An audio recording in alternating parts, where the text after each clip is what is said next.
السلام علیکم ورحمۃ اللہ وبرکاتہ۔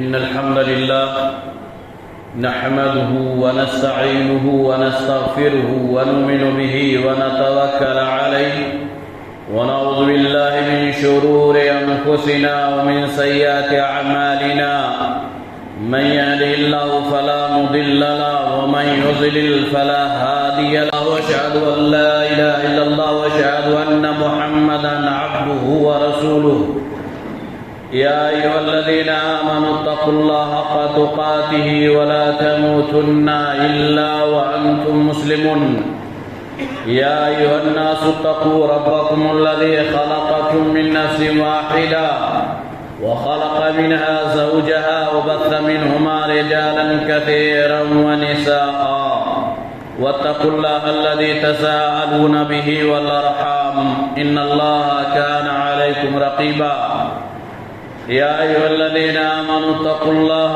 وقولوا قولا سديدا يصلح لكم اعمالكم ويغفر لكم ذنوبكم ومن يطع الله ورسوله فقد فاز فوزا عظيما اما بعد فان اصدق الحديث كتاب الله وخير الهدي هدي محمد صلى الله عليه وسلم وشر الامور محدثاتها وكل محدثة بدعة وكل بدعة ضلالة وكل ضلالة في وقال تعالى في موضع آخر بسم الله الرحمن الرحيم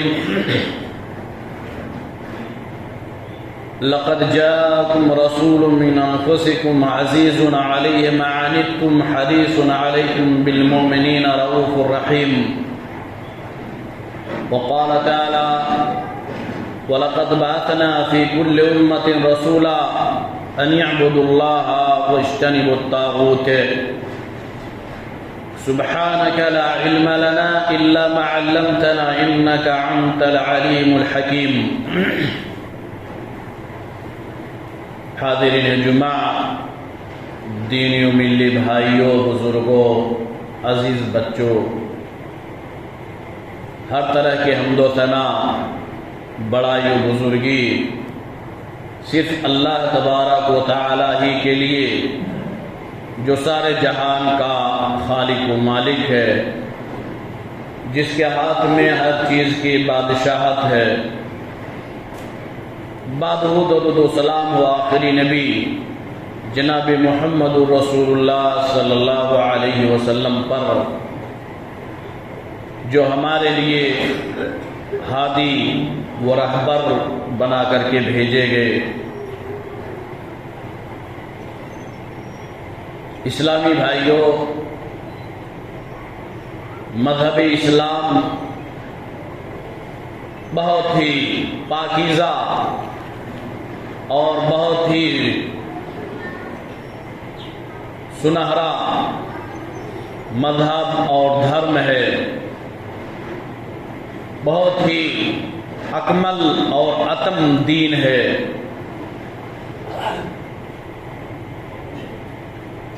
مذہب اسلام کی بہت ساری خوبیاں ہیں، انہیں یعنی ان تمام خوبیوں میں سے ایک اہم خوبی یہ بھی ہے کہ مذہب اسلام انسانیت کے عزت و وقار کو مجروح ہونے سے ان تمام چیزوں کو روکا ہے جس سے انسانیت مجروح ہو۔ اسلامی بھائیوں، اللہ تبارک و تعالی خالق ہے، رازق ہے، اور ہم تمام لوگ اللہ تعالی کے بندے اور غلام ہیں۔ اب اگر کوئی شخص خالق کو چھوڑ کر اپنے ہی جیسے لوگوں کو مالک، خالق، رازق سمجھنے لگے تو اس کے اندر انسانیت کی، انسانوں کی تضلیل ہے۔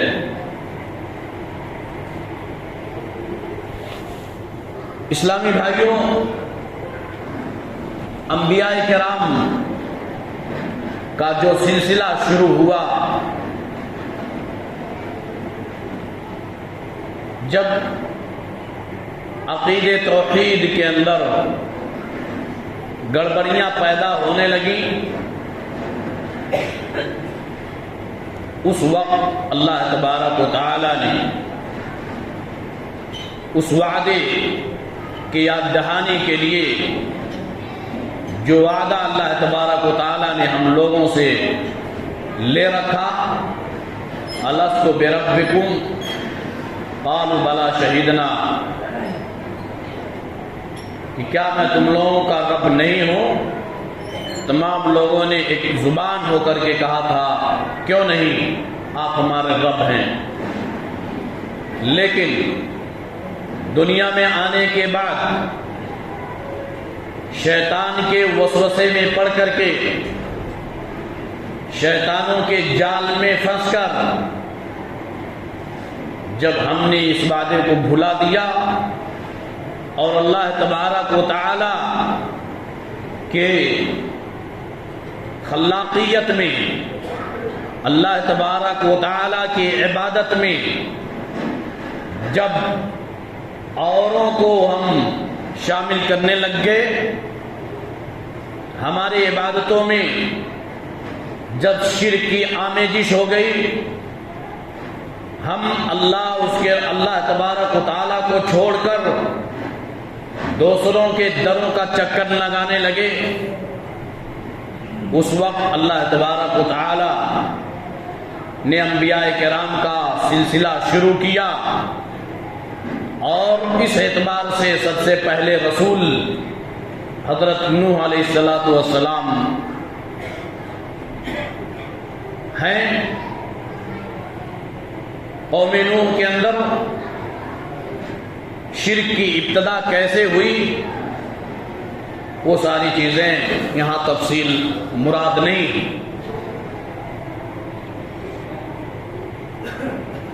یہ کہ اسلام نے عقیدے توحید کی حفاظت کے خاطر تمام انبیاء کرام کو اس دنیا کے اندر مبعوث فرمایا، جیسا کہ قرآن کریم شاہد ہے، وَلَقَدْ بَعَثْنَا فِي كُلِّ أُمَّةٍ رَسُولًا أَنِ اعْبُدُوا اللَّهَ وَاجْتَنِبُوا الطَّاغُوتَ، کہ ہم نے ہر امت اور ہر جماعت میں رسولوں کو بھیجا ہے تاکہ وہ لوگوں کو اللہ تبارک و تعالیٰ کی عبادت کی طرف بلائیں اور طاغوت کی عبادت سے دور رکھیں، طاغوت کی عبادت سے لوگوں کو روکیں۔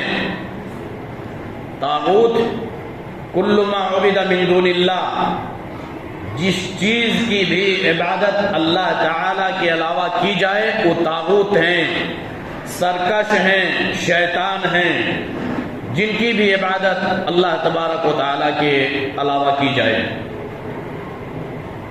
عقیدہ توحید کی اہمیت یہ ہے کہ انسان کی نجات صرف عقیدہ توحید ہی سے ہو سکتی ہے، اس کے علاوہ نہیں۔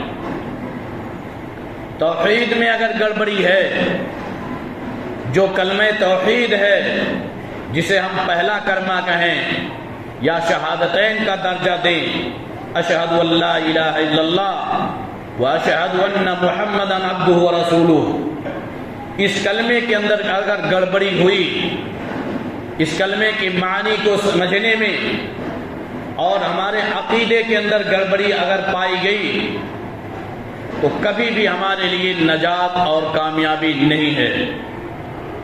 اصل کامیابی توحید پر گامزن رہنا، توحید کو اپنائے رکھنا، لاکھ پریشانیاں آ جائیں، لاکھ مصیبتیں آ جائیں، زندگی سے ہاتھ دھونا پڑ جائے، یہ گوارا کرنا اگر ہے لیکن شرک کی آمیزش ہمارے عبادتوں میں، ہمارے گھروں کے اندر، ہمارے اعمال میں نہیں ہے تب کامیابی ہے۔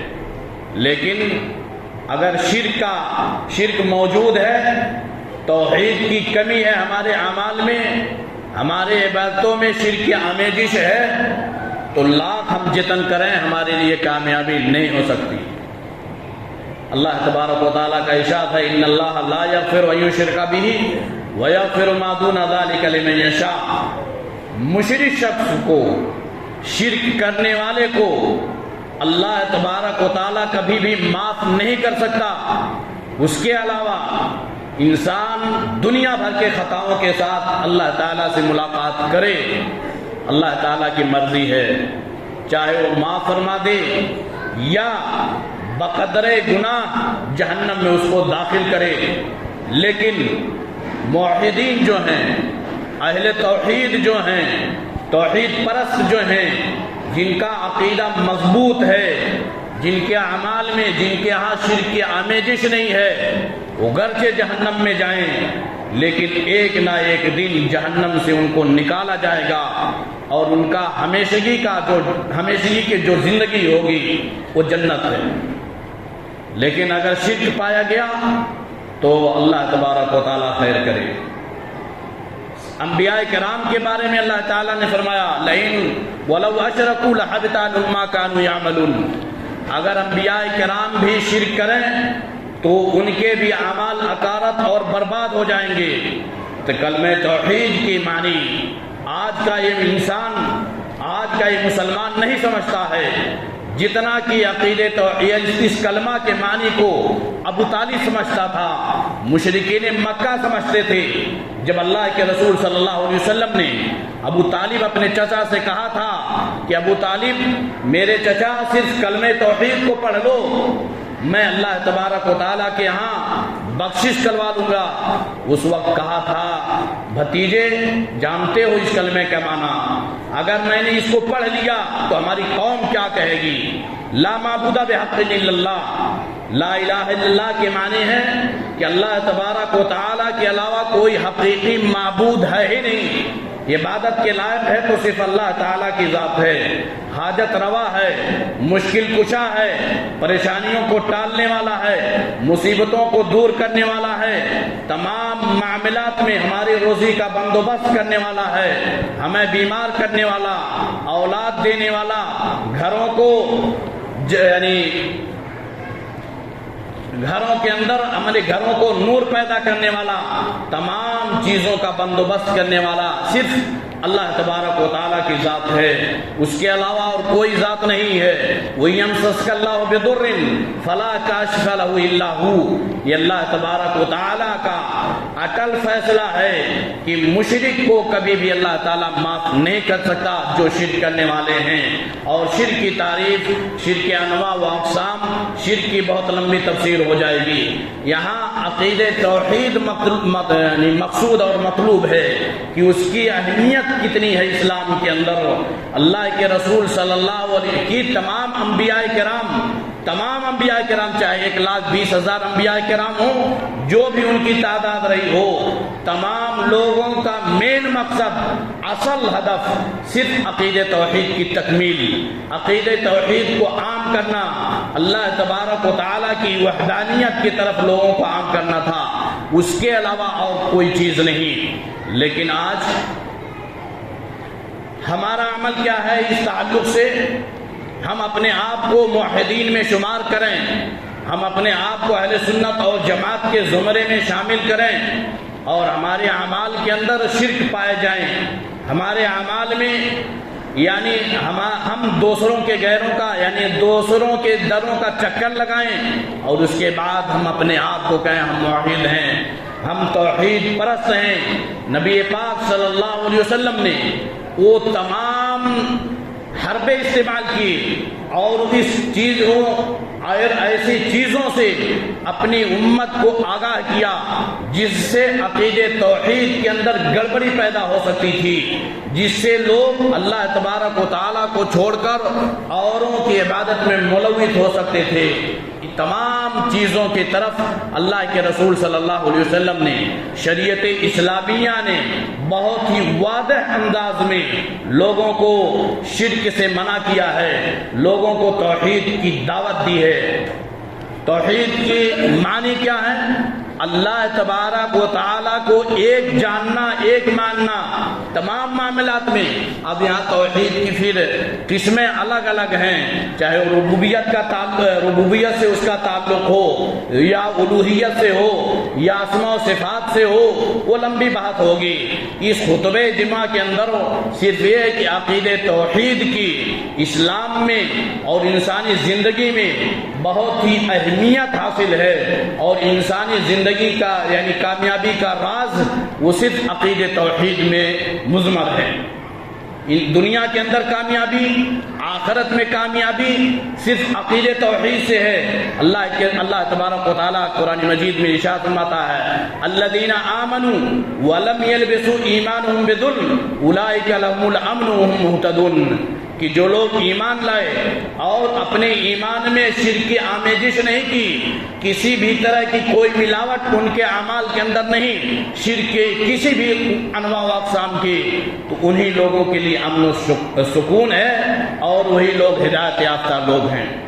اور حقیقت میں اگر آپ اس آیت کریمہ پر نظر دوڑائیں، باریکی سے دیکھیں، تو جو موحدین ہیں، جن کے ہاں شرک کی آمیزش نہیں ہے، جن کے ہاں شرک نہیں پائی جاتی کسی بھی، چاہے شرک خفی ہو، شرک جلی ہو، شرک اصغر ہو، شرک اکبر ہو، کوئی بھی شرک ہے اگر ان کے ہاں نہیں ہے تو ان کے ہاں چین و سکون ہے، وہ ہدایت یافتہ لوگوں میں سے شامل ہیں، اور ان کے لیے بے چینی نہیں ہے، ان کا مکمل بھروسہ اللہ تبارک و تعالیٰ پر ہے۔ اور ایسے لوگ اہل توحید جو ہیں، جو 70,000 لوگ جنت میں بغیر حساب و کتاب کے داخل ہوں گے، بغیر حساب و کتاب، ان کا کوئی حساب و کتاب نہیں ہوگا، جنت میں یوں ہی چلے جائیں گے۔ اللہ کے رسول صلی اللہ علیہ وسلم نے ان جو صفات بیان کی ہیں کہ 4 قسم کے لوگ ہیں جو جنت میں بغیر حساب و کتاب کے جائیں گے۔ ہم الذین لا یسترقون، وہ لوگ جو جھاڑ پھونک نہیں کرواتے ہیں، اور جو بدشگونی نہیں لیتے ہیں، اور نہ جو لوگ داغنے والے جو ادویات ہیں اس کو استعمال نہیں کرتے، وعلی ربہم یتوکلون، اور رب کے اوپر مکمل بھروسہ ہے، اور جس کا بھروسہ مکمل صحیح معنوں میں زبانی طور پر نہیں، صحیح معنوں میں ہو جائے، اللہ تبارک و تعالی اس کے لیے کافی ہے۔ وَمَن يَتَوَكَّلْ عَلَى اللَّهِ فَهُوَ حَسْبُهُ، جو شخص اللہ تبارک و تعالیٰ پر مکمل بھروسہ کر لے، اللہ تبارک و تعالیٰ اس کے لیے کافی ہے۔ آج یہ ہے عقید توحید کی مختصر اہمیت۔ عقید توحید کے خلاف، توحید کے الٹا اپوزٹ وہ شرک ہے۔ شرک ساجھیداری کو کہتے ہیں، ہم اور آپ اس کو بہت اچھے طریقے سے سمجھتے ہیں کہ فلاں شخص فلاں کے ساتھ شریک ہے، فلاں کے ساتھ ساجھیدار ہے کس معاملے میں۔ شرک کی جہاں بہت ساری قسمیں ہیں، اور آج سماج میں ہم ایسے بدعتیوں کی بات نہیں کرتے جو اپنے آپ کو بدعتیوں کے زمرہ میں ہوں، چاہے بریلوی ہوں، اخوانی ہوں، دیوبندی ہوں، نقشبندی ہوں، چشمبندی ہوں، کوئی بھی ہوں، ان کی طرف نہیں۔ ہمارا اشارہ، ہمارا مقصد اپنے آپ کو اہل حدیث کہنے والے لوگ، ان کے ہاں کتنی بڑی خامیاں موجود ہیں عقید توحید کے تعلق سے، شرکیات کس طرح سے موجود ہے، یہ بہت ہی اہم معاملہ ہے، اور اس کی طرف سمجھنے کی ضرورت ہے۔ ایسا نہ ہو کہ ہم مگن ہوں، ہم رفع الیدین کر لیں، ہم سینے پر نیت باندھ لیں اور اس طرح سے چیزیں کر لیں، لیکن ہمارے اعمال کے اندر کہیں شرک کی ملاوٹ تو نہیں ہے؟ کیا ہمارے گھروں میں شرک نہیں پایا جا رہا ہے؟ اس کی طرف توجہ دینے کی ضرورت ہے۔ اگر ایسا نہیں، اگرچہ شرک ریا ہی کیوں نہ ہو، یعنی چھوٹے شرک اصغر ہی کیوں نہ ہو، چھوٹے شرک ہی کیوں نہ ہو، لیکن چھوٹے شرک اس طرح سے ہوتے ہوتے شرک اکبر کے راستے کو ہموار کرتے ہیں۔ جو شرک اکبر اور شرک اصغر کے اندر جو فروق ہیں، جو تمیز ہے وہ یہ کہ شرک اصغر گرچہ انسان کو ہمیشگی کے لیے جہنم میں نہیں داخل کرے گا یا دائرے اسلام سے خارج نہیں، لیکن وہ شرک اکبر کے راستے کو ہموار کرتے ہیں۔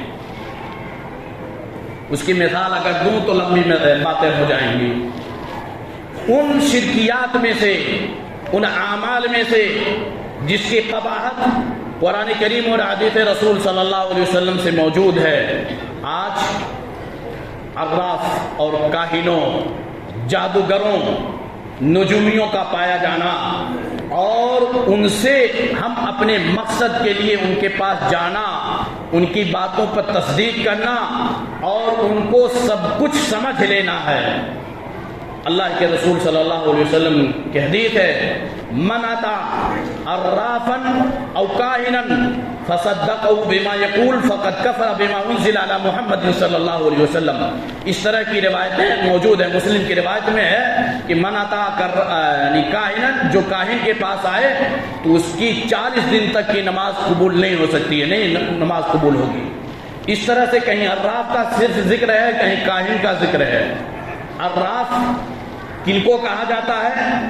جو لوگ اپنے آپ کو بہت بڑا انسان سمجھتے ہوئے لوگوں کی یعنی مسروق یعنی لوگوں کی چوری کی ہوئی چیزوں کو بتاتے ہیں کہ فلاں کی آپ کی چیز چوری ہوئی ہے اور فلاں جگہ پہ موجود ہے، اتنے دنوں میں وہ چیزیں مل سکتی ہیں، یا اس طرح کے آپ جتن کیجئے آپ کو وہ چیز حاصل ہو جائے گی۔ یہ لوگ عراف ہیں۔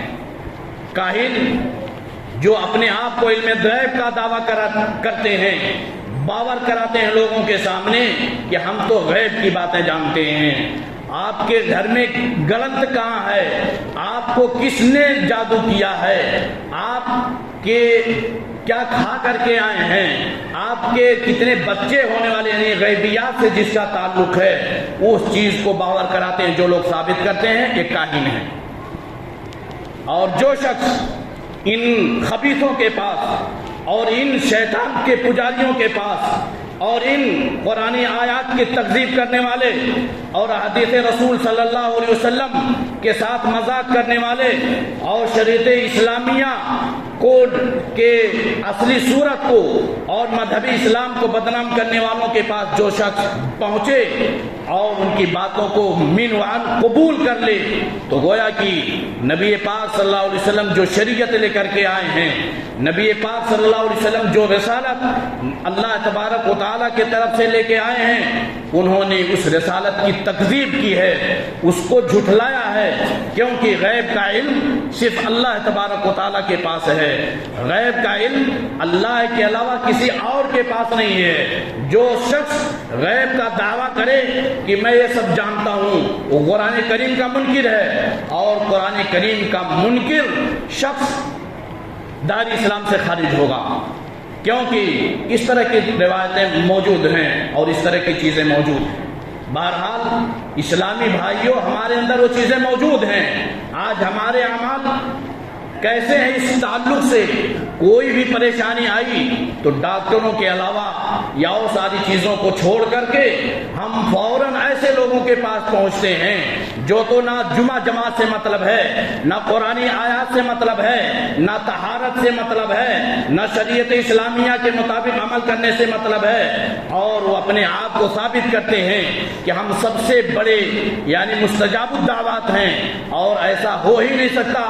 جو شخص نمازی نہ ہو، جو شخص جمعہ جماعت سے مطلب نہ رکھتا ہو، جو شخص پاک و صاف نہ رہتا ہو، وہ مستجاب الدعوات ہو جائے، اس کی دعائیں قبول ہو جائیں، ہرگز نہیں۔ اور جو کچھ ہوتی ہیں بھی ہیں جن کو ہم اور آپ مشاہدہ کرتے ہیں، زبانوں پر ہوتی ہیں، فلاں شخص فلاں کے دعا سے ٹھیک ہو گیا، صحیح ہے، وہ انسانوں نہیں بلکہ شیطانوں کے اعمال ہیں۔ اور کوئی بھی شخص علم غیب کا دعویٰ کرنے والا ہو یا اس طرح کی جتنی بھی چیزیں، جب تک وہ شیطان کا پجاری نہیں ہوگا، شیطان کے حرکات اور شیطان کے کہنے کے مطابق عمل نہیں کرے گا، اس وقت تک وہ چیزیں یعنی پیش نہیں کر سکتا، کیونکہ ہر ایک شخص کے پاس قرین ہے. شیطانوں کی قسم میں سے ایک قسم قرین جسے جو ہر انسان کے پاس ہوتا ہے, شہر رکھے سے بھی قریب ہوتا ہے, جو ہمارے تمام اعمال کو جانتا ہے.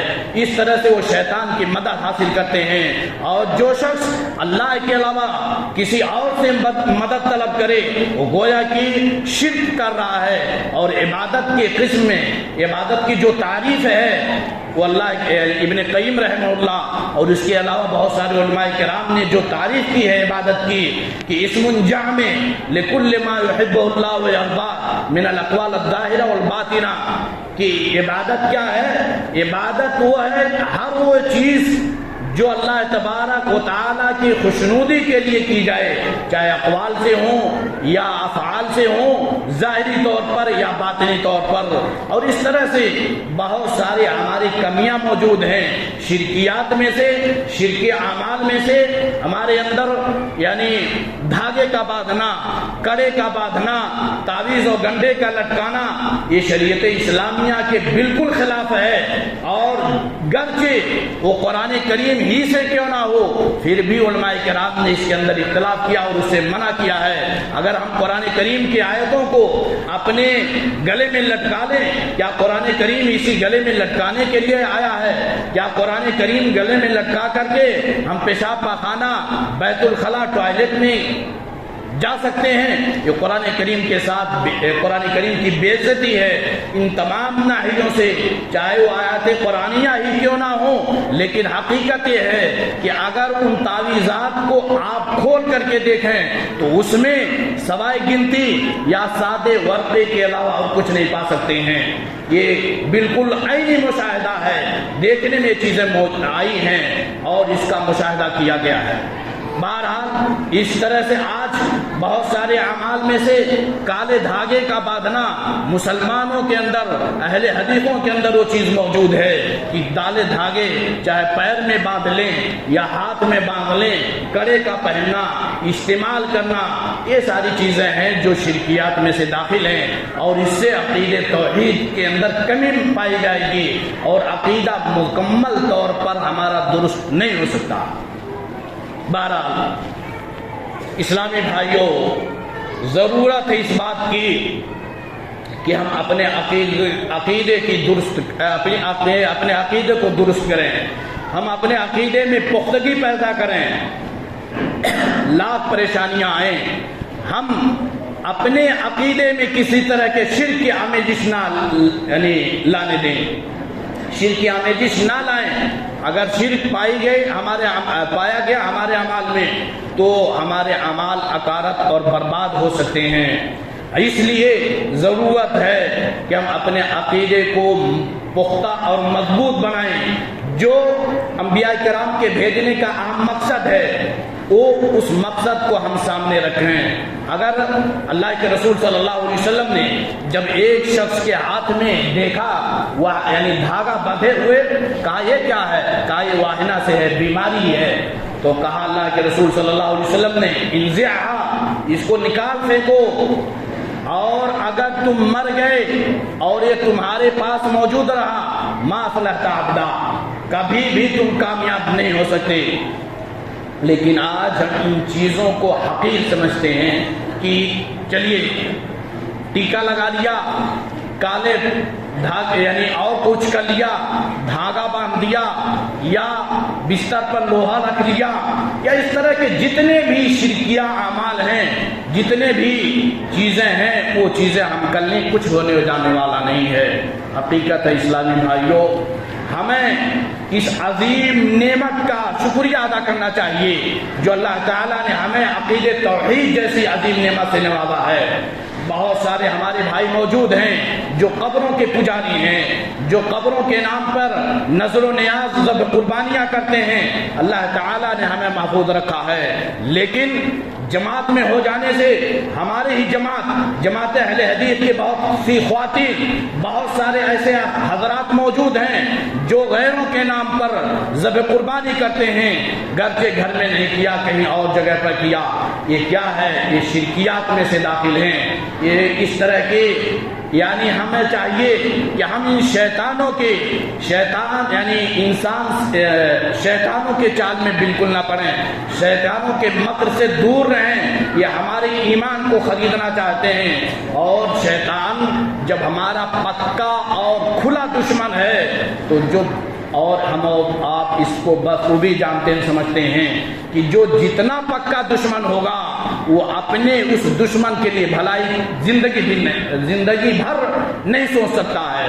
جب ہمارا وہ کھلا دشمن ہے ابن آدم کا، اس کا ٹھکانہ جہنم ہے، تو کیا وہ چاہے گا کہ ہمارے دشمن جنت میں جائیں؟ کبھی بھی نہیں چاہے گا۔ وہ تنہا جہنم میں نہیں جانا چاہتا ہے، ہمارے ابن آدم کی ذریت کو لے کر کے جائے گا۔ اور اللہ تعالیٰ نے اس کو مکمل آزادی دے رکھی ہے، انسانوں کو مار بھی سکتا ہے، لیکن وہ تقدیر من اللہ، بہت سارے جن، بہت سارے ایسے عاصف اور بہت ساری ایسی چیزیں ہوتی ہیں کہ انسان حیران و پریشان ہو جائے گا، جان جانے تک کی نوبت آ جاتی ہے۔ لیکن اس کا مطلب یہ نہیں ہے کہ ہم اللہ تعالیٰ کو چھوڑ کر، اللہ کی عبادت کو چھوڑ کر شرک کے کام کرنے لگ جائیں، بالکل نہیں، ہرگز نہیں۔ اللہ تبارک و تعالیٰ سے دعا ہے کہ الہ العالمین جس طرح سے تو ہمیں یہ عظیم نعمت توحید کی نعمت دے رکھی ہے، ہمیں اس نعمت کی قدر کی توفیق عطا فرما دے۔ یا الہ العالمین ہم تمام لوگوں کا جب خاتمہ ہو تو کلمہ توحید لا الہ الا اللہ محمد رسول اللہ پر ہو۔ یا الہ العالمین ہمارے اندر جو کمیاں اور کوتاہیاں ہیں عبادات کے تعلق سے اور توحید کے تعلق سے، یا الہ العالمین ان کمیوں اور کوتاہیوں کو ہمیں دور کرنے کی توفیق دے دے۔ یا الہ العالمین ہم میں سے جو لوگ اس طرح کے حرکات کر رہے ہیں، جو لوگ شرکیات کی طرف بھاگے دوڑ رہے ہیں، جن کے ہاں شرک پایا جا رہا ہے کسی بھی ناحیے سے، الہ العالمین انہیں عقیدہ توحید سمجھنے کی توفیق دے دے۔ یا الہ العالمین جو لوگ اس کے اندر ملوث ہیں، چاہے وہ کرنے والے ہوں یا کرانے والے ہوں، ان کے اعمال کے اندر درستگی پیدا فرما دے۔ یا الہ العالمین ہم تمام لوگوں کے اندر جو پریشانیاں ہیں، جو